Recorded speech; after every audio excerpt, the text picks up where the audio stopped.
Good morning! Welcome to Daily Mish, episode 8. Live the life you love. Today, I want to talk about something that I learned in my meditation classes. Well, when I learned meditation I started meditation about, I think it must be 3 years now. 3 to 4 years now, and two things that they tell us in meditation to do that's very, very important and part of the meditation process is to, one, lower your ego, and two, to let go. So I want to talk about the lowering your ego and what does that mean. Initially, I didn't get it. I didn't understand. What do you mean lower your ego? I don't have an ego, so I have nothing to lower.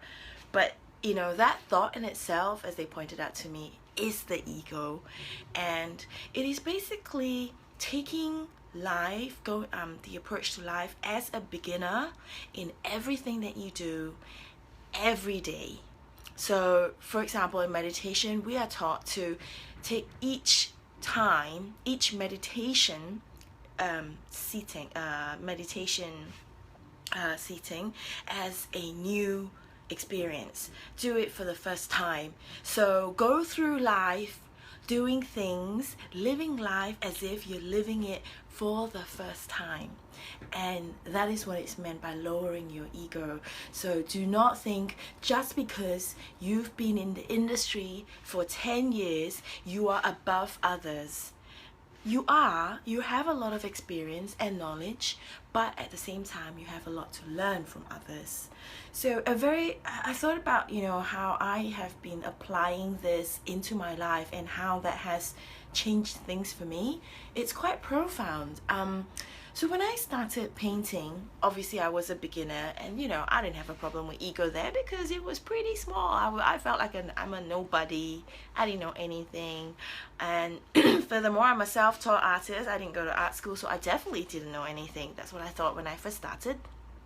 And then, I'm very fortunate, and as things progress, I became quite successful in a very short time, I think, and my commission pipeline is now up to a year. And I guess it's natural human behavior to then to start to let that get to one's head. And sometimes I catch myself thinking, I am now a commissioned artist of a long way I'm a successful artist and but I then remind myself, no, lower your ego and treat each piece of painting that I do, I put myself back to being a beginner.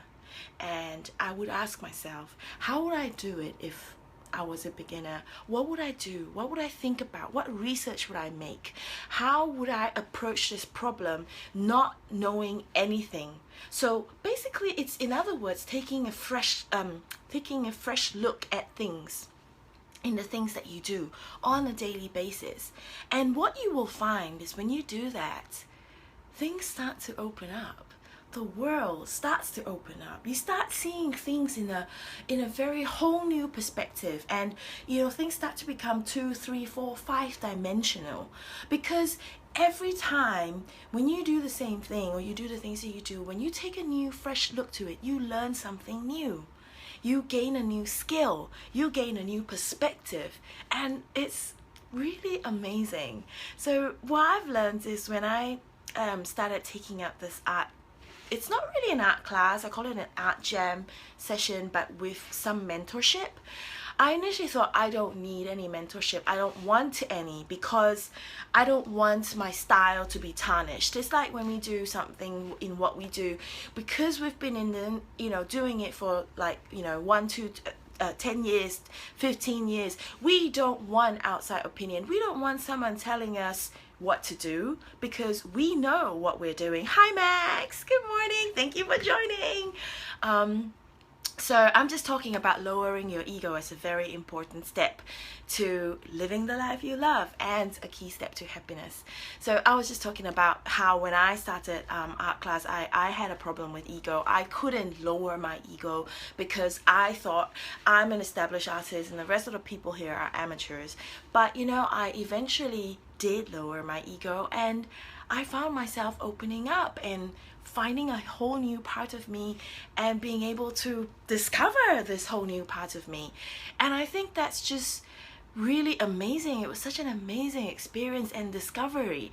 And again, it has validated this very, very important step of lowering your ego, which is what I've learned in our meditation.